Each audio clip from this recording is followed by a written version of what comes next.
Capítulo 1. Ternario y Trinidad. Antes de abordar el estudio de la tríada extremo oriental, conviene ponerse cuidadosamente en guardia contra las confusiones y las falsas asimilaciones que tienen generalmente curso en Occidente, y que provienen sobre todo de que en todo ternario tradicional, cualesquiera que sea, se quiere encontrar un equivalente más o menos exacto de la Trinidad cristiana. Este error no es solo cosa de teólogos, que serían todavía excusables de querer reducirlo todo así a su punto de vista especial. Lo que es más singular, es que es cometido incluso por gentes que son extrañas u hostiles a toda religión, comprendido el cristianismo, pero que, debido al medio donde viven, conocen a pesar de todo a este más que a las demás formas tradicionales, lo que, por lo demás, no quiere decir que le comprendan mucho mejor en el fondo, y que, por consiguiente, hacen de él más o menos inconscientemente una suerte de término de comparación al que buscan reducir todo lo demás. Entre todos los ejemplos que se podrían dar de estas asimilaciones abusivas, uno de aquellos que se encuentran más frecuentemente es el que concierne a la Trimurti hindú, a la cual se da incluso corrientemente el nombre de Trinidad,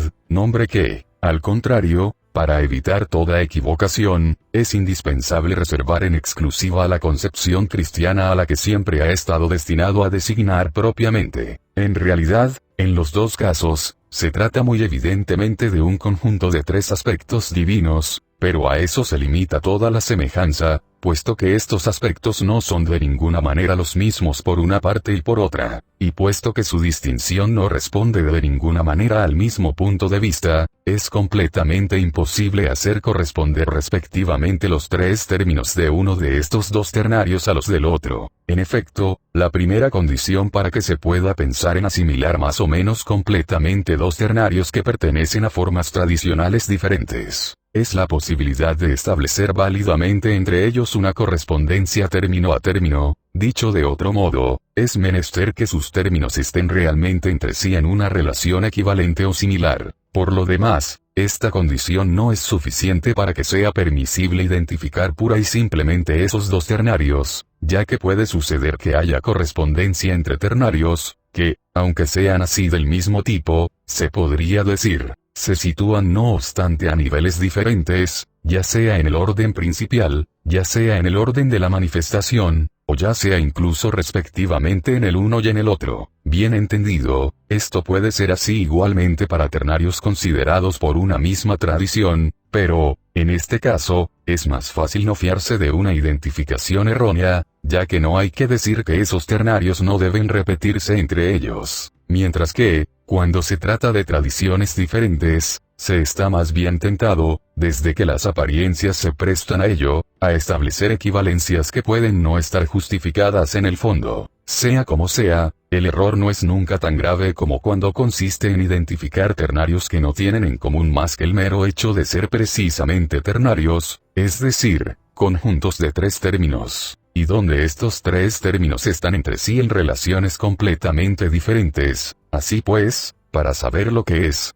menester determinar primero de qué tipo de ternario se trata en cada caso, antes incluso de buscar a qué orden de realidad se refiere. Si dos ternarios son del mismo tipo, habrá correspondencia entre ellos, y, si además se sitúan en el mismo orden o más precisamente al mismo nivel, entonces podrá haber identidad. Si el punto de vista al que responden es el mismo, o al menos equivalencia, si ese punto de vista es más o menos diferente. Ante todo, es porque no se hacen las distinciones esenciales entre diferentes tipos de ternarios, por lo que se llega a todo tipo de aproximaciones fantasiosas y sin el menor alcance real, como aquellas en las que se complacen concretamente los ocultistas, a quienes basta encontrar en alguna parte un grupo de tres términos cualesquiera para que se apresuren a ponerle en correspondencia con todos los demás grupos que se encuentran en otras partes y que contienen el mismo número de términos. Sus obras están llenas de tablas constituidas de esta manera, y algunas de ellas son verdaderos prodigios de incoherencia y de confusión. Como lo veremos más completamente a continuación, la tríada extremo oriental pertenece al género de ternarios que están formados de dos términos complementarios y de un tercer término que es el producto de la unión de estos dos primeros, o, si se quiere, de su acción y reacción recíproca. Así pues, de una manera general, si se toman como símbolos imágenes tomadas al dominio humano, los tres términos de un tal ternario podrían ser representados como el Padre, la Madre y el Hijo. Ahora bien, es manifiestamente imposible hacer corresponder estos tres términos a los de la Trinidad cristiana, donde los dos primeros no son complementarios y en cierto modo simétricos, y donde el segundo se deriva al contrario del primero solo. En cuanto al tercero, aunque procede de los otros dos, esta procesión no se concibe de ninguna manera como una generación o una filiación, sino que constituye otra relación esencialmente diferente de esta. De cualquiera manera que se quiera intentar definirla, lo que no vamos a examinar más precisamente aquí, lo que puede dar lugar a algún equívoco, es el hecho de que, también aquí, dos de los términos son designados como el Padre y el Hijo, pero, primeramente, el Hijo es el segundo término y ya no el tercero, y, después, el tercer término no podría corresponder de ninguna manera a la Madre, aunque solo fuera, incluso a falta de cualquier otra razón, porque viene después del Hijo y no antes de él. Es verdad que algunas sectas cristianas más o menos heterodoxas han pretendido hacer al Espíritu Santo femenino, y que, por eso, frecuentemente han querido atribuirle justamente un carácter comparable al de la Madre, pero es muy probable que, en eso, hayan sido influenciadas por una falsa asimilación de la Trinidad con algún ternario del género de los que acabamos de hablar, lo que mostraría que los errores de este tipo no son exclusivamente propios de los modernos. Además, y para atenernos solo a esta consideración,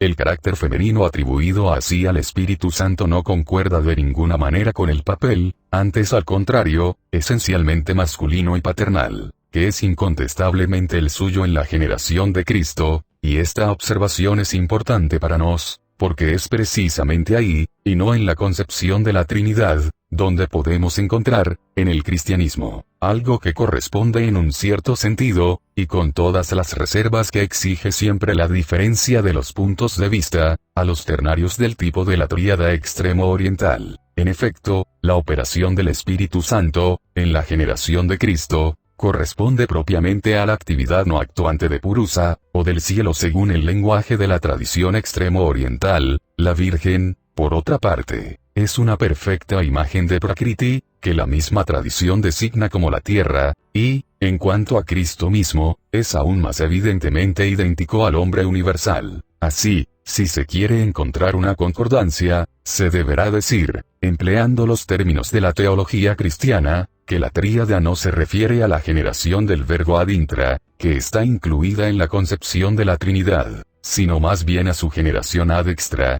es decir, según la tradición hindú, al nacimiento del Avatara en el mundo manifestado. Por lo demás, esto es fácil de comprender, ya que la tríada, al partir de la consideración de Purusa y de Prakriti, o de sus equivalentes, no puede situarse efectivamente más que del lado de la manifestación, cuyos dos primeros términos son los dos polos, y se podría decir que la llena toda entera, ya que, así como se verá a continuación, el hombre aparece en ella verdaderamente como la síntesis de los 10.000 seres, es decir, de todo lo que está contenido en la integralidad de la existencia universal.